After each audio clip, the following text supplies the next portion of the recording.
अस्सलाम वालेकुम, मैं फिदा मोहम्मद खान एक और नई वीडियो के साथ आप लोगों की खिदमत में हाजिर हैं। 3 ऐसे स्टॉक लेकर आए हैं जो इस टाइम पे आपने बाय नहीं करने हैं। मार्केट की हालत आपके सामने, आज मार्केट काफी ज्यादा नेगेटिव हुई है और इसमें ये 3 स्टॉक जो हैं इनके ऊपर बहुत ज्यादा सेलिंग प्रेशर आया है। सबसे पहले अगर देखा जाए टीआरजी ने आज 2.86% की नेगेटिविटी दिखाई है, जो कि पैसों में बनता है ₹1.94। वॉल्यूम इसमें कल से कम जनरेट हुआ है, लेकिन एवरेज वॉल्यूम से अभी भी वॉल्यूम ऊपर है। अगर आरएसआई की बात करें तो नीचे की तरफ घूम गया है और 53 के ऊपर मौजूद है। एमएसीडी पॉजिटिव है, लेकिन उसकी पॉजिटिविटी के अंदर कमी आई है। उसका जो हिस्टोग्राम है उसका कलर डिम हो गया है। नीचे फिशर अभी तक पॉजिटिव है। सुपर ट्रेंड भी पॉजिटिव है। सुपर ट्रेंड आपको एक सपोर्ट बता रहा है, वो है 63.59, 63.59। ये इसके पास जो है ये एक सपोर्ट निकल कर आ रही है। जब तक इससे ऊपर है तो इसे हम नेगेटिव नहीं कह सकते, लेकिन सेलिंग प्रेशर आपको दिख रहा है। अगर यहां से ये बाउंस कर जाता है तो बहुत अच्छा है। अगर यहां से बाउंस नहीं करता तो फिर ये मजीद नीचे की तरफ आएगा और आपको 60 रुपए भी फिर ये आपको दिखा सकता है। इस टाइम जो इसके पास रेजिस्टेंस है, जहां से आज ये रेजिस्ट हुआ है, 67.69 की रेजिस्टेंस है। इसके बाद अगली रेजिस्टेंस की अगर बात करें तो 69.59 की रेजिस्टेंस है। तो दो रेजिस्टेंस है इस टाइम इसके सामने मौजूद है। रेजिस्ट हुआ है आज ये इस रेजिस्टेंस से आप लोगों के सामने है, नीचे की तरफ आ रहा है। लिहाजा फ्रेश एंट्री इसमें मत बनाइएगा उस वक्त तक जब तक ये कम से कम 3% पॉजिटिव ना हो जाए। अगर ये 3% पॉजिटिव होता है फिर तो काफी चांसेस है कि ये परफॉर्म करेगा।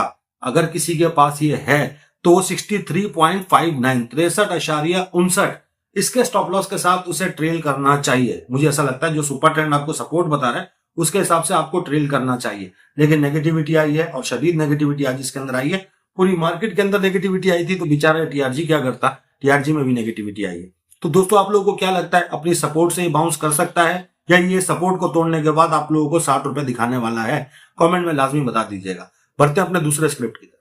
अगर आप पाकिस्तान स्टॉक एक्सचेंज से पैसा कमाना चाहते हैं तो इस ग्रुप को ज्वाइन करें।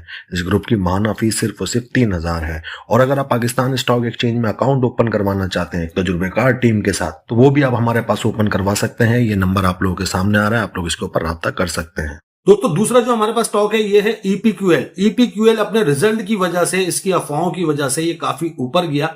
इसने 52 वीक हाई लगाया ₹37.50 का। अब ये नीचे की तरफ आ रहा है तो आप लोगों के सामने है। इसने डिविडेंड भी अनाउंस किया है, वो भी मैं आपको दिखाता हूं। लेकिन अगर इसकी आज की कैंडल की परफॉर्मेंस की बात करें तो 2.62% ये नेगेटिव हुआ है, जो कि पैसों में बनता है ₹94।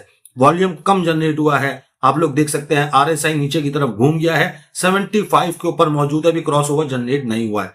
एमएसीडी भी अभी तक पॉजिटिव है, फिशर भी अभी तक पॉजिटिव है। ये नेगेटिव होगा 33.34 के बाद। जब तक ये इससे ऊपर है तो डरने घबराने की जरूरत नहीं है। अगर आपने नीचे कहीं पकड़ा है तो इस स्टॉप लॉस के साथ आप उसे ट्रेल कर सकते हैं।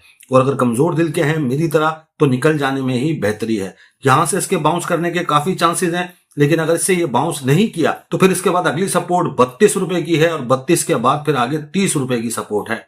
तो ये याद रखिएगा, फिर आपको 30 रुपए पे भी ये ले जा सकता है। तो लिहाजा अगर प्रॉफिट मिल रहा है तो प्रॉफिट बुक करने की जरूरत है। अब बात करते हैं इसने डिविडेंड कितना दिया है। दोस्तों इसने ₹7.5 का डिविडेंड दिया है और ये इस 25 तारीख को जो है ये एक्स हो जाएगा। 25/4/2025 को ये एक्स होने वाला है। ₹7.5 इसने डिविडेंड दिया है। अगर आप ₹7.5 डिविडेंड लेना चाहते हैं इसका तो बहुत अच्छा है। अगर लेना नहीं चाहते तो सेल कर सकते हैं। जब ये स्प्लिट हो जाएगा ₹7.5 नीचे तो फिर आप इसे पकड़ सकते हैं। तो ये काम इसके अंदर हो सकता है। तो आप लोगों को क्या लगता है कि ईपीक्यूएल मजीद नीचे की तरफ आएगा, अपनी सपोर्ट के पास आएगा, अपनी सपोर्ट को तोड़ेगा, 32 दिखाएगा, 30 दिखाएगा? जो भी आपको समझ में आता है आपने कमेंट में बताना है। या ये यहीं से वापस घूम जाएगा और अपने 52 वीक हाई को ये तोड़ेगा ₹37.50 को? तो कमेंट में लाजमी बता दीजिएगा। बढ़ते अपने तीसरा और आखिरी स्क्रिप्ट की तरफ। तीसरा जो दोस्तों हमारे पास स्टॉक है ये है ग्लेक्सो ने भी अपना 52 वीक हाई लगाया हाल फिलहाल के अंदर। ₹481 का लगाया इसने। अब नीचे की तरफ आ रहा है। 2 दिन हो गए लगातार इसकी नेगेटिविटी के। आज ये 2.22% ये नेगेटिव हुआ है, लेकिन इसने सुपर ट्रेंड से बाउंस किया है। यहां से आपको सपोर्ट लेता हुआ दिख रहा है। ये सपोर्ट जो है 441.47 की है। ये इसका स्टॉप लॉस है। वॉल्यूम आज इसके अंदर ठीक जनरेट हुआ है, एवरेज वॉल्यूम से वॉल्यूम ऊपर रहा। आरएसआई नीचे की तरफ आ रहा है और 62 पे पहुंच गया है। एमएससीडी का जो पॉजिटिव ट्रेंड है उसके अंदर वीकनेस आ गई है। हिस्टोग्राम का साइज भी छोटा हो गया है और उसकी कलर भी डिम हो गया है। अगर फिशर की बात करें तो फिशर आज भी पॉजिटिव है। इंडिकेटर वाइज अभी तक ये पॉजिटिव है। ये नेगेटिव होगा 441.47 से नीचे की क्लोजिंग के बाद और कल ही फैसले का दिन है। अगर कल ये इससे नीचे की क्लोजिंग दे देता है तो इसका मतलब ये है कि अपने स्टॉप लॉस को हिट कर जाएगा, इसमें से निकलने में ही बेहतरी है। लेकिन अल्लाह करे ये वापस घूम जाए और ऊपर की तरफ जाए और अपने 52 वीक हाई को तोड़े, अल्लाह करे ऐसा हो। अब सारा का सारा दारोमदार है मार्केट के ट्रेंड के ऊपर। अगर मार्केट का ट्रेंड पॉजिटिव होता है तो ये तीनों स्टॉक पॉजिटिव हो जाएंगे। अगर मार्केट का ट्रेंड कल भी नेगेटिव हो जाता है तो ये तीनों बेचारे भी नेगेटिव हो जाएंगे और मजीद नेगेटिव तो ऑलरेडी है, मजीद नेगेटिव हो जाएंगे। फ्रेश एंट्री जब बनाइएगा जब इन तीनों में से कोई भी 3% पॉजिटिव हो तो इसके अंदर एंट्री बनाई जा सकती है। लेकिन जब तक ये 3% पॉजिटिव ना हो तो फ्रेश एंट्री इनमें नहीं बनानी चाहिए। ये मेरा जाती ख्याल है। आप लोगों को क्या लगता है इन तीनों में से कौन सा स्टॉक मजीद नेगेटिव होगा या कौन सा स्टॉक ऐसा है जो पॉजिटिव हो सकता है, यहीं से घूम सकता है? कमेंट में बता दीजिएगा। वीडियो काफी मेहनत और काफी रिसर्च के बाद बनाई गई है तो वीडियो को लाइक और शेयर लाजमी कर दीजिएगा। हमारे चैनल को भी सब्सक्राइब कीजिएगा, हमारे फेसबुक के पेज को भी फॉलो कर लीजिएगा। अपना बहुत बहुत बहुत ज्यादा ख्याल रखिएगा, हमें अपनी दुआओं में याद रखिएगा। अल्लाह हाफ़िज़।